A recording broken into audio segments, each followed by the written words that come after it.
Хүн амаа өвчин эмгэггүй эрүүл сарвал байдлын гол үндэс нь урьдчилан сэргийлэх үзлэг онцлогоонд хамруулах явдал юм а. Эрүүл мэндийн даатгалын мөнгө төлөөгүй улмаас эрүүл мэндийн тусламж үйлчилгээнд тэр бүр хамрагдаж чадахгүй байгаа иргэд олон бий. Хүн амаа өвчин эмгэггүй эрүүл сарвал байдлын гол үндэс нь урьдчилан сэргийлэх үзлэг онцлогоонд хамруулах явдал юм а. Эрүүл мэндийн даатгалын мөнгө төлөөгүй улмаас эрүүл мэндийн тусламж үйлчилгээнд тэр бүр хамрагдаж чадахгүй байгаа иргэд олон бий. Тиймээс Ховд аймгийн Жаргалант сумын Аршаант өрхийн эрүүл мэндийн төв мөнхийн жигүүр Ахмад чөлөөт эмч нарын холбоонд хүсэлт тавьсны дагуу өөрийнхөө эрүүл мэндийн төвөөр үйлчлүүлж байгаа Наран Аршаант багийнхаа нийгмийн эмзэг бүлгийн эмнэлгийн тусламж үйлчилгээг авч чадахгүй байгаа иргэдээ урьдчилан сэргийлэх үзлэг онцлогоонд хамруулах ажлыг санаачлан зохион байгууллаа. Эмнэлгийн тусламж авч чаддаггүй, эрүүл мэндийн даатгалаа одоо төлж өөрчлүүлж чаддаггүй, тэр болон эмнэлгээр очиод өөрчлүүлээд явах боломжгүй ийм хүмүүсээ одоо бид нэр нь урьдчилан сэргийлэх үзлэгэнд хамруулъя гэсэн ийм зорилгоор бол бид нэр энэ хүмүүсээ хамруулсан байгаа. Мөнхийн жигүүр Ахмад чөлөөт эмч нарын холбоонд тэтгэвэр гавьяаныхаа амралтанд гарсан 40 гаруй эмч мэргэжилтнүүд байдаг бөгөөд 2017 оны 1-р сараас эхлэн үйл ажиллагаагаа явуулж эхэлжээ.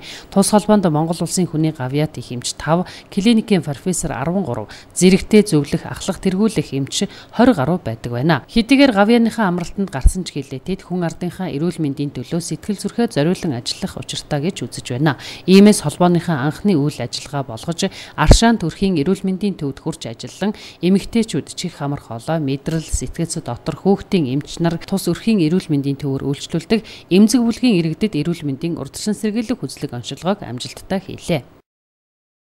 Нийтдээ сүүлийн 2 жил бол 40 гаруй эмч мэргэжилтэн өндөр насныхаа тэтгэвэр гавьяаныхаа амралтанд гарсан байдаг юм байна лээ. Тэгээ энэ судалгааг хийж үзээд бид бүхэн хамтарч мэргэжил ерөөсөө тэтгэврт гардаггүй учраас бидний бас тусламж үзүүлж одоо чадах тийм одоо мэргэжлийнхаа хэмжээнд бид тусламжаа үзүүлье.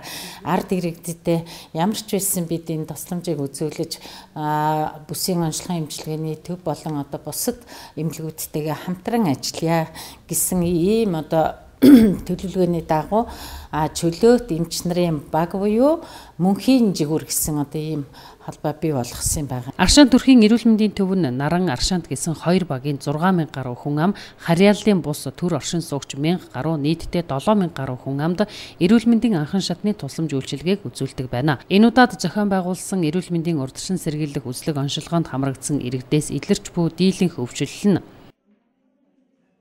өнөөдрийн бидний хийж байгаа үзлэгээр ерөнхийдөө цусны даралт ихтэх өвчин их байна. Гэмтлийн дараах мэдрэлийн одоо гэмтэл шүү дээ, мэдрэлийн одоо янз бүрийн өвчний үлдэц байна. Чих хамар хоолойн өвчин бол арай харьцангуй одоо бага байна. Иймээс ард иргэд жилдээ нэг удаа урьдчилан сэргийлэх үзлэг онцлогоонд хамрагдаж архаг хууч өвчнөө эрт үед нь илрүүлэх, эмчлүүлэхэд анхаарах хэрэгтэй болж байгаа юм а.